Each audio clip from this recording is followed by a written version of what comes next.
move on. Da, da, da.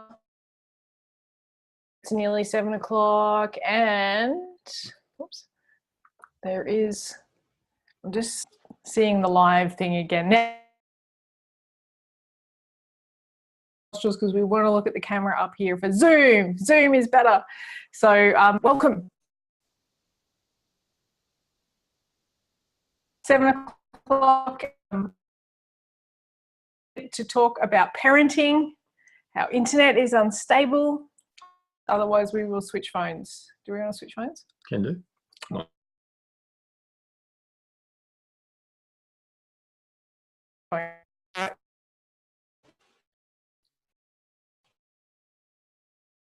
iPhone. Do you reckon? I love technical things. They're really good, aren't they? Usually we're pretty good at this. And then we thought we had the technology all sorted out. It's focused. I think we're good, except we can't see the top of Craig's head.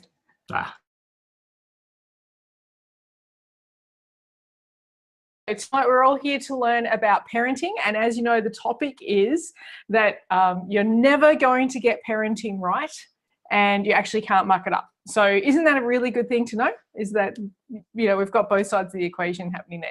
Now, to qualify, if we're adequate to speak on this topic, I think that we do qualify as parents, at least. We got through that. I have 3 biological children who, and they live with us.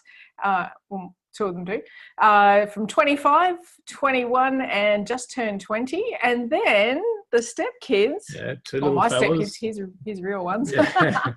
So mine are 8 and 11. So bit of an age gap there. Yeah, from 8 to 20, nearly 26. It's pretty scary, isn't it? Now, this is where it's awesome if you jump on and say, you look way too young to have a 26-year-old. I'll take that. You can tell them that as well.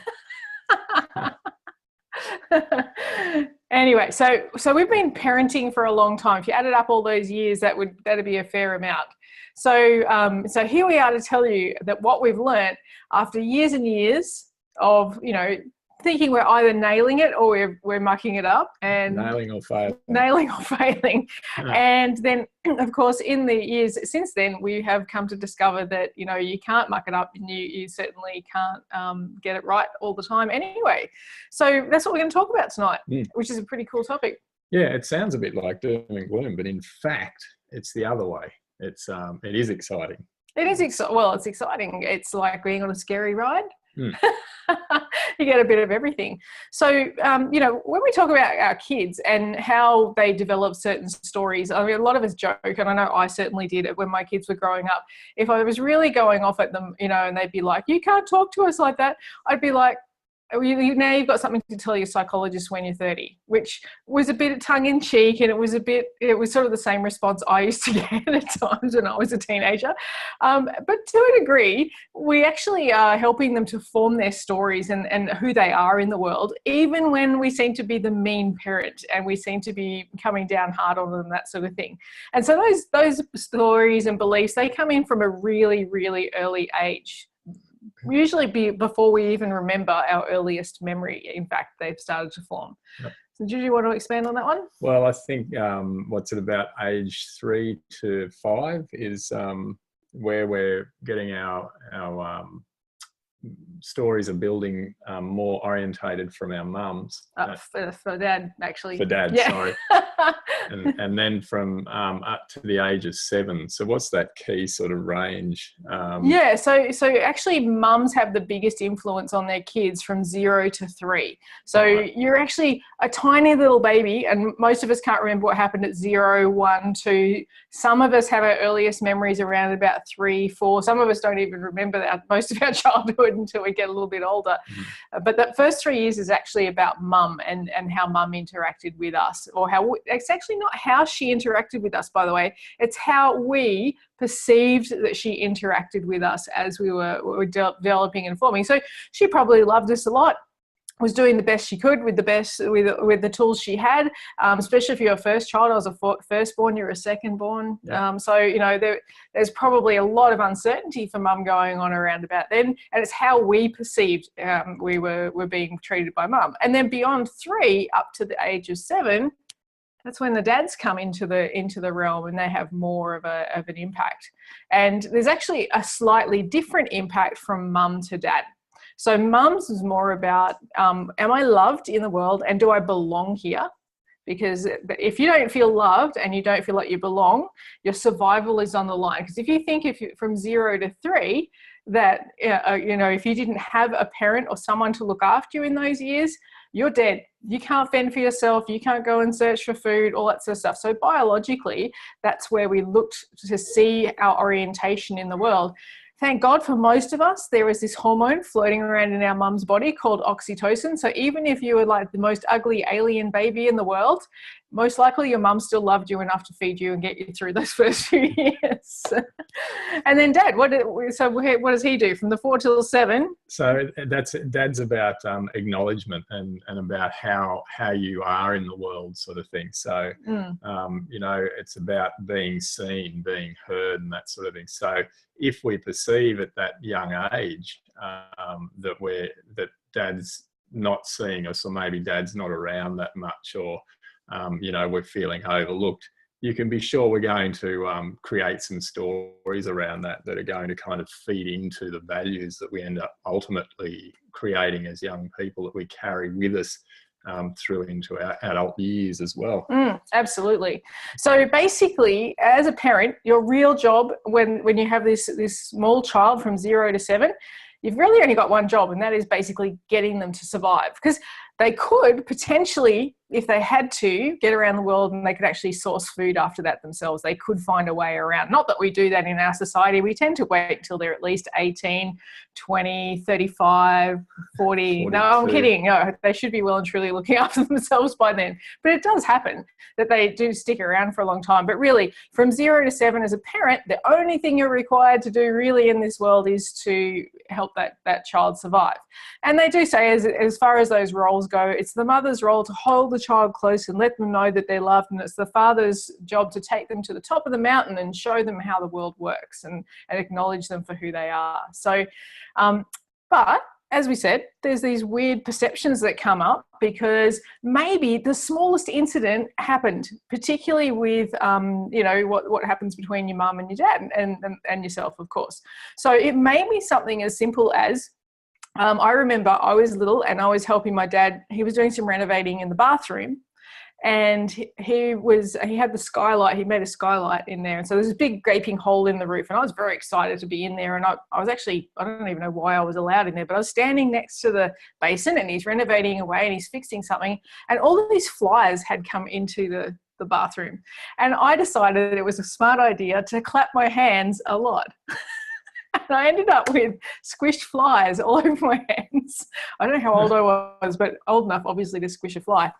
And when the dad turned around and looked at what I was doing, and I was covered in fly blood, he was not very happy with the whole situation. I was obviously hindering the job, and he then had to stop what he was doing, come down, wash my hands, and boot me out of the bathroom. And I remember taking that as a little bit of a kick in the pants. It's like, Dad doesn't love me. I'm not very helpful to Dad. And so for quite a while, I stayed well and truly out of Dad's way, which was probably a good thing for Dad.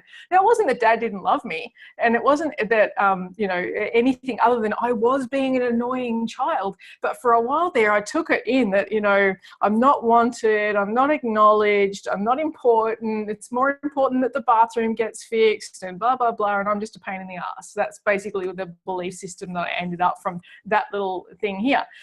But then if we look at it, those stories, they are essential to what we call the individuation process. Because if we don't have any sort of conflict between us and our kids, or our kids don't have any conflict with us, we actually can't individuate ourselves in the world. We can't orientate ourselves as an ego, which is essential when you're a child, because you actually need to discover who you are and what you're here for, and to develop some strengths around that.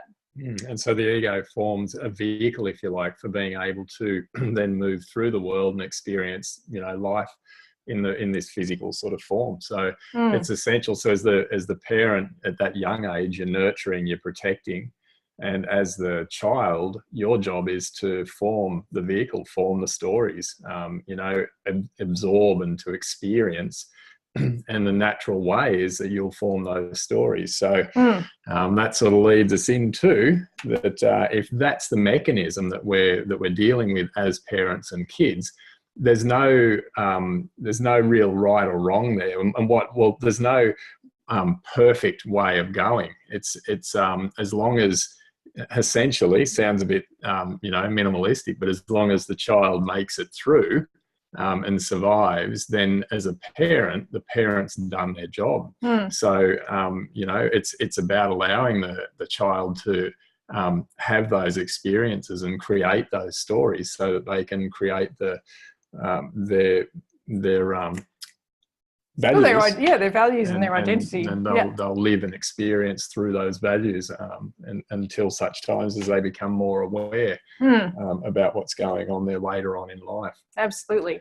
So, we're obviously not talking about the, getting in there and, beating your kids up physically or abusing them or whatever. Now, that does happen, and I've certainly coached people that has happened to, and we can't change that. Like, that is the way it is. But what we can change is that the perception that people carry around with them based on those stories that they're carrying. Because sometimes the story that they're reliving in their head is actually far more traumatic than the actual reality of what happened. And it sounds terrible, but the fact of the matter is, if we don't start to question those types of thoughts and the way that they've been formed, we don't get to see the other side of the equation and how that helped you become who you became.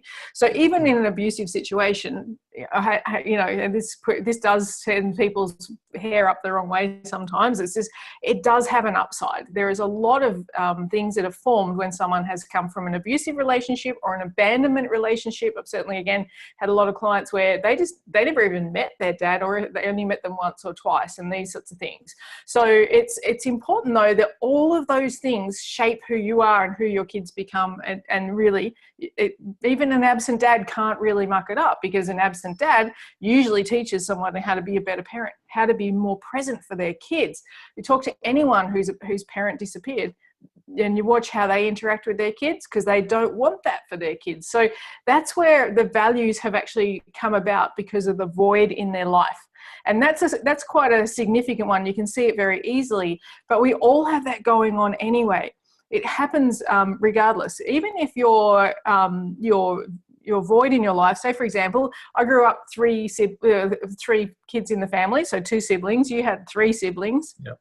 And I remember times when I felt hard done by, like it just wasn't fair. The 2 younger children got things that I didn't get, and I'm sure they felt the same. Like there's just no way that we couldn't be there. But from my young perspective, I felt like I missed out, or there was a lack of fairness there.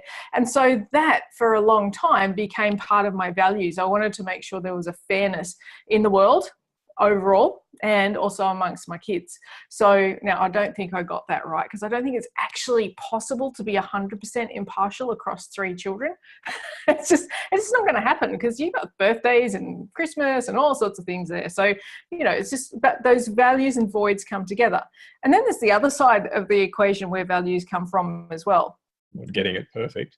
Well, not so much that, but I was just saying, when you observe something in a parent, and you go, I really admire that. You had a really good story about that. Yeah, I always remember, and there's more, but one particularly powerful memory for me was Dad had a friend, a young guy who he used to call round and drop in and see every now and again for a cup of tea, and just to stay in touch and connect with. And I can't remember what the disability the guy had was, but it was quite profound with his motor skills and his verbalizations.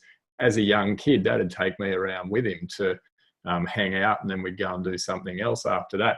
But I couldn't understand what the guy was saying at all, but I used to sit back, and even at a very young age, and just marvel at how Dad was really relaxed and enjoyed, you could see both of them enjoying the interaction and the banter. So they'd be wetting themselves laughing and, carrying on. And I just was, amazed at the way Dad was able to interact so beautifully with another person, and to have so much fun there. And so, you know, that just stuck with me. I ended up going into the disabilities services work for some years, and I know that was largely, if not completely, to do with that experience, and that was just, you know, one experience. So absolutely, it can be quite powerful. Yeah, and my mum was a big public speaker, and I really admired that in my mum, and I subsequently love public speaking. So yeah, same sort of thing. So there's not always your values come from your voids, but certainly that can be a direction. And the other way around, you can actually really admire something in a parent, and then you pursue that because it's something that you value as well. Now, if you ever noticed, if you've got kids, that they tend to push your buttons. Never noticed. No? They just find ways to really push your buttons, and that's often because they are reflecting one side of you that either you actually don't like that part of yourself. You know it's in there because we've all got the capability of everything, but also because they're bringing out a void that they perceive because you've created your values the opposite way. So you've got a value because of a void, and then they go, oh well, now I've got a void because mum or dad has this value, and therefore this is now my value. And so there's this clash of values, and they push your buttons. Our kids are here to actually help us finish our unfinished business. And so that's about learning to see both sides of the equation, seeing the beauty in both things all the time. Duality is such an important and amazing thing. And that's why kids will definitely get on our nerves here and there. And the good thing about that is that they are individuating appropriately. We can actually say, right, well, they are forming their own way in the world. You don't want clones of yourself. You know, that would be handy, but it'd also be very boring. And we wouldn't get to admire parts of our kids that you know, they have different talents, they have different skills, they have different expressions in this world than we do. Otherwise, what's the point, really? No point just cloning ourselves. We could just become hermaphrodites and pop little embryo off. So we have this vehicle and we're moving through. The idea is, though, what tends to happen is that we form these values, we form this egoic vehicle with which to explore and experience life, and we move through, but we believe that that's who we are. We believe that we are the ego, the identity. We identify with these stories, with these values, and the truth of the matter is, and we believe how things are in the world based on that ego as well. So it's not totally. We've got an identity and we've got a perception of how the world is. Yep, and how we are in it, sort of thing. So we tend to carry that through into the adult years and right through to the box, you know, often times. But you mean like the wooden box in the ground, right? Yeah, I get you. But what happens in other societies, in tribal societies, who sort of acknowledge that rite of passage coming out of the teenage years into adulthood, is about breaking away or breaking free of the ego to a degree of those stories, and realizing that that's your vehicle. You're going to, you know, take that with you, but that you're not that, and so you learn who you really are. And come back into the heart of the truth of your essence, sort of thing. So instead of saying, no, this is me, and continuing on. Hang on for dear life. Like, that's the way it's got to be. This is what I learned. And so, yeah, really, really powerful thing. We've completely lost that in our society. We don't have really any proper initiation into adulthood anymore. You know, it's like, you know, you turn 18, you go to the pub and have your first, you know, few hundred beers, and that's about it. But it's not it's not really, you know, a coming back to oneness and a realization that you're part of something bigger than yourself. And then we wonder why we're all unhappy and we're running around depressed and anxious and all this sort of thing. So, you know, we really do need to start to bring that thought process back into it. So, yeah, it's a really good point. And the other side of it too is that if you think that you can, you know, get it perfect, you know, if there's a downside to that too. Remember, duality is working the whole time. So if you somehow manage to get something perfect with the parenting, or what you perceive to be perfect. Like wrap them up in cotton wool and like, you know, do everything exactly right. Yeah. Okay. Can you imagine what the downside to that might be? Yes, they stay wrapped up and safe for that period of time while you've got control over that. And then they go out into the world and you no longer have them wrapped up in that protective layer. So they're exposed, and they haven't learnt about their inner resourcefulness and their, you know, their inner strengths, their abilities, their capacity in the world. So they are completely vulnerable at that time, and this can be as adults. So, you know, while you think, oh no, I should be getting it right or perfect or whatever, just remember that no matter how you're getting it, you do your best. You know, we love our kids, and they'll be getting exactly what they need as they're growing up. So could you imagine going into a relationship with someone who's never had to fight for what they believe in, or you know, their parents have pandered to every wish and whim that they've ever? It'd be horrendous. Like, you're my slave. Are you taking over for my parents? So that's the side of things. But also just remember, duality, you know, in the universe, it has to be there all the time. And so the thing is that even if you were to super protect your children and all that sort of stuff, the universe is going to balance that out one way or the other. They're going to potentially be the one that attracts the bully or the mean teacher, or the, you know, there's going to be some life situation that comes along to help balance out that imbalance of being over nurtured, if you like. So really, and again, it's not about beating your kids up so they don't get bullied. It's about making sure that we're helping them to build their strengths. They're seeing how the world really is, although it's all illusion anyway, but just getting a sense of how they operate within a community and within groups of people, and that maybe not everyone is out for their best interest. Maybe they need to learn that side of things. So even when we feel like we're letting them down, we're actually helping them to develop their story, their identity, bring on their strengths and their values. So that's really important, that we're interacting with our kids in ways that help them to grow in that way, for sure. So I was going to mention also with parenting, one of the biggest things, especially working parents, I hate to say it, but working mums, and it's just a societal thing, we have this often big guilt thing going on. Or we have this regret thing going on. So it's sort of guilt, regret side of things. And it can go both ways. A stay-at-home mum can also feel the sense of regret or guilt as well, as a working mum. So what guilt actually is, it's actually that you've perceived that someone else has a loss and you've got a gain. And regret is the opposite. You perceive you've got a loss and somebody else got a gain. But again, because the world, the universe is dualistic, that actually can't happen. If we look at it, if you're a working mum and you're feeling guilty because you had to put the kids into daycare, for example, and you go, oh, well, you know, I feel really bad because the kids are stuck in daycare all the time and I'm out working and I'm missing out on this, that, and the other. But the kids are not necessarily having a bad time. You're just perceiving that they're stuck in daycare with, you know, like jail, school, something like that. I don't know. But, you know, if we look at it realistically, most of the daycares, they're bright, they're happy, the carers are lovely, the kids get lots of activity, probably more than what they ever would at home. Variety, there's heaps of things going on. And when you get to reconnect with them, you have more quality time with them rather than being a shagged out 16-hour-a-day mum that's just ready to crawl into bed and die and get up the next morning and do it again. And then the other thing is true too. Like if you're a stay-at-home mum, it's not all bells and whistles. You know, you may be feeling guilty because your husband's out working. You might have regret that you're missing out on your career.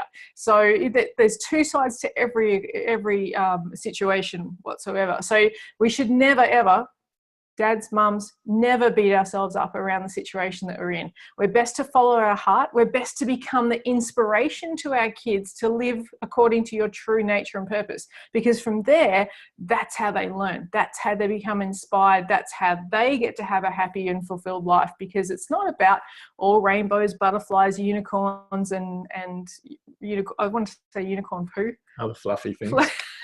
Fluffy things, bunnies.